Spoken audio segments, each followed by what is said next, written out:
What's going on, guys? Today I'm gonna be taking you on the field with me. Then we got some stainless that we're supposed to do today, so I'm gonna show you the technique, how I purge, my setup, and how I make these welds, all my techniques when it comes to welding stainless. I think I got some carbon pipe too, some 6010 that I'll do. So I'm gonna have a pretty nice video on the field so y'all know what to expect and just show you how I do things.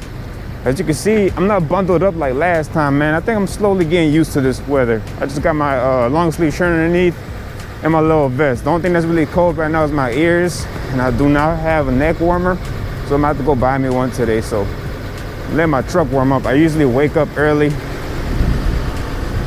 I used to wake up about 2 hours early. I come outside and let my truck warm up for about 30 minutes before I take off. I'm about to go get me some coffee, so I'll see you on the field. What's up, guys? Okay, I got my first pipe ready. It is like 2 o'clock. I haven't did nothing, but that's how it is when you work for like chemical plants and refineries. It's a different process than pipeline and all that other stuff. Sometimes it takes all day to get a weld in.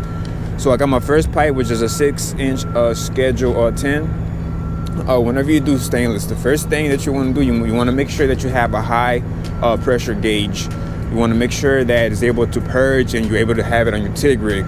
I plug in my argon to my high pressure gauge. I run my argon all the way down. Then my Y splits into my TIG rig. So I got the Y going one to my TIG rig and another line going to my purge. That's really important. This is the line that I'm doing right here. So I'm gonna be purging from right here. It's gonna be purging that way. Make sure you cover all the holes. I got an OLED right here. I'm gonna put tape on that. Whenever you purge, you don't need nothing fancy. You could just use a piece of cloth like I did.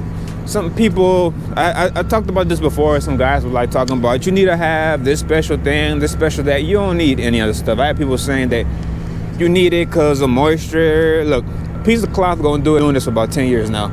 So a piece of cloth will do it. That's all you really need. Tape it around your argon hose. And the reason why it's good to have that piece of cloth is because sometimes when you get to the field, you can only purge through like a 3/4 OLED or something. The piece of cloth will do it. So that's pretty much what you need. Make sure high pressure gauge and a good purge. So I'm about to get my fit ready. We're gonna get to it. I'm gonna show you how what technique I use.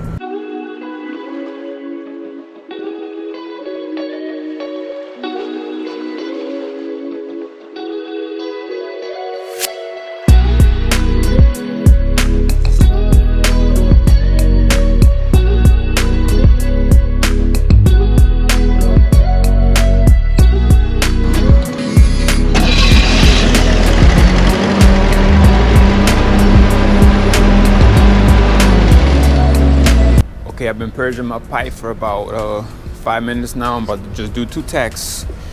We're gonna do one at 12 and one at 6. That's it. I got everything covered up. On my OLED's got tape on it. I am also running first gear on my machine. I'm not too sure yet on my remote. It's been a while. Plus, I got my OCVs put at 90. I think it was higher before. So I'm still not familiar with schedule 10 on stainless. So I'll find out with y'all by how much. I think I'm gonna put it on 60 on the remote and go from there. So yeah, man, let's get to it. So yeah, like I said, I've been purging my pipe for about 5 minutes now, and I'm starting to do my root. Guys, whenever you start to weld, learn how to do a root from looking through the gap from the top. You don't want to be underneath the pipe doing all that. Once you learn how to do the root through just looking through the gap, that will help you out a lot, and it'll make everything much easier for you on the field. Another thing, like I said, I started doing my root at 60 on my remote on first gear. It was a little too hot, so I decided to turn it down 5. So I'm doing 55 for the root. And for my right side of the gap, I had a bigger gap, so I used a 532 rod for my root. When I switched over to my left side, I went back to 1/8. All right, I did the bottom of my root already. And whenever you do stainless, it usually ends up closing up on you. My gap's starting to close up on me, so what I'm gonna do is I'm gonna rip it with a 1/8 disc, grind it. This side's okay, but I'm still hit it up, grind it, feather that, and I'm gonna tie in. But stainless always closes up. I'll show you how I grind it. Whenever you grind it, you're just gonna stick that disc, go straight down, rip it, and to do the bevels, you're gonna kind of twist it a little bit, come up, twist it the other way, and come down. Don't forget to feather your tacks either, guys. It's really important so you can get a good tie-in.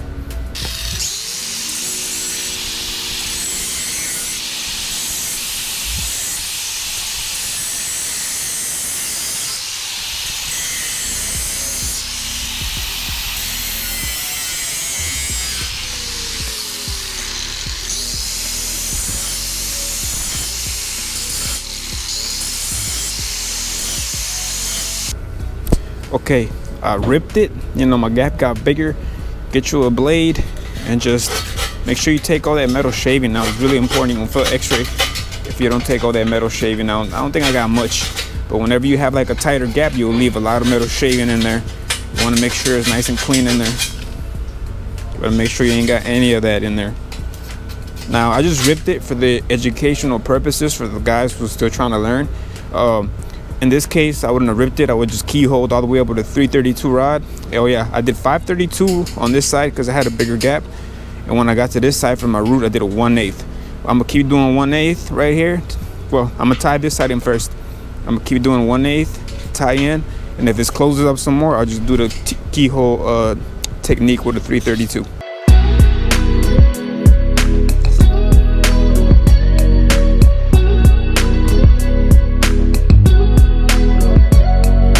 Okay, I'm about to tie in. This is really important, guys. Do not forget to turn your argon down, because if the argon's on full blast, you're gonna have sub back and you're gonna fail x-ray.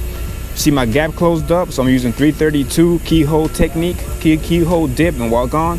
About to tie in, but my argon is stupid strong. I'm not sure how to tell y'all.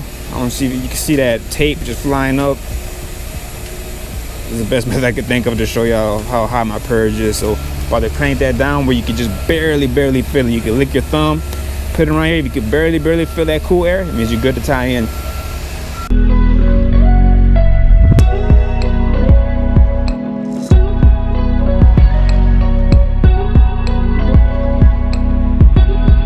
Okay, I just did the root. Usually when we do stainless, they kind of bulge up, but I left it a little out of square. It was a little hanging a little bit down, so whenever you weld it, pulls it perfect. So I always try to leave my stainless hanging. I never have it completely level, just a little bit down. This is one of the techniques that I use.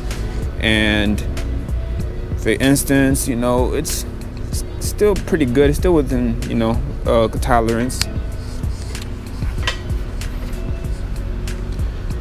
You know, it's kind of, you know, both right in the same line. So I'm gonna go ahead and roll with it, and I'm gonna keep welding. I'm gonna use a 332 for my fill.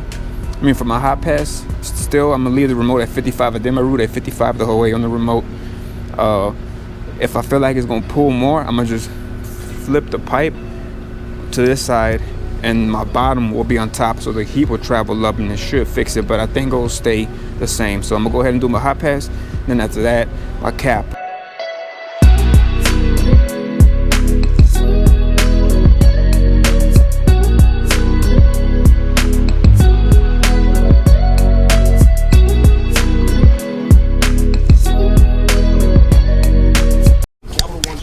Okay, I did my first hot pass from here, so about halfway. I'm gonna quarter it, halfway here, close it, go back to the bottom, and finish it off right here. That kind of helps you with the stainless from pulling.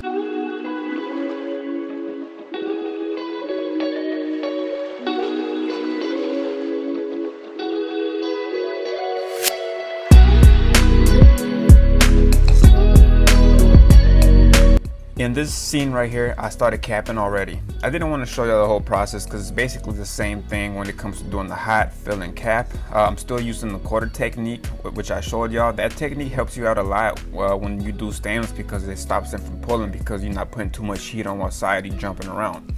I did 55 the whole process. Whenever you do schedule 10, you don't need a lot of heat, plus the pipe's constantly heating up, so you can just leave the heat at whatever temperature you did your root. I did it at 55 on my remote. When I capped, I decided to switch to 1/8. I know I said I was going to do a 332, but the temperature felt good, so I went ahead and started doing 1/8. And I am done. On to the next. If I wanted the cap to look a little bit better, I would have let the pipe cool off, but right now I'm trying to work on production since I started too late, and I have a few more pipes I need to do today before the day ends. Alright, I did that stainless weld for y'all. Hopefully I learned something new today. Now I got this from P5, this 6010, 8010. This is not getting x-rayed, it's just temporary, so I'm gonna hurry up and get to it. It's getting late, so I'm trying to hurry up and do it before we clock out. I got 2 welds, so let's see if I can do it. And this is the ghetto rollout wheel that I made with scrap material. It was kind of for emergency purposes. I do need to get a nice one with the chuck on it, but I needed one ASAP, and this is what I came up with, the scrap material. All it is a 2-inch pipe, 1.5 inches in the middle, and 2 pieces of flat bar welded together, and that's all you need. It will get the job done. I went up on my machine. I'm on 3rd gear right now. I'm on 25 on my remote. I'm using a saw blade as my spacer.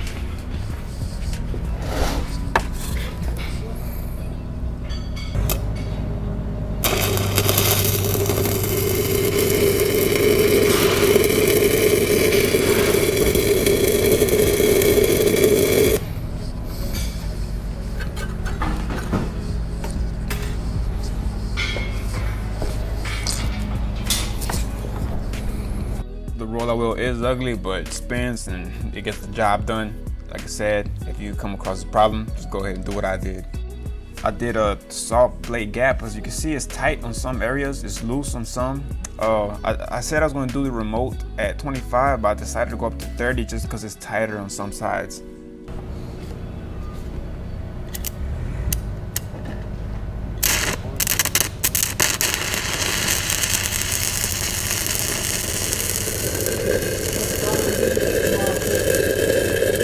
I'm wiggling it because I need more heat. I don't have nobody on my remote. If I had somebody on the remote, they could just crank it up for me.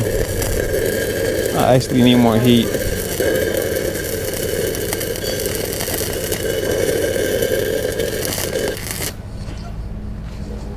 My stinger's getting messed up.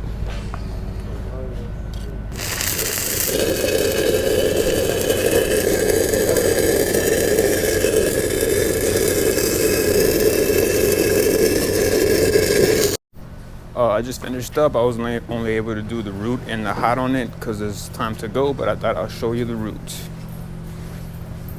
See if y'all can see that. Check it out. Not bad, huh? I wish I was able to finish it, but yeah, man, that's pretty much it to it. I'm gonna have more videos out of on the field. If you got something in mind that you want to see, let me know. I'll do it for you. Got any comments, questions? I usually respond to everybody. Sometimes it takes me a little while to get back to y'all, but I'll make sure to get back with y'all.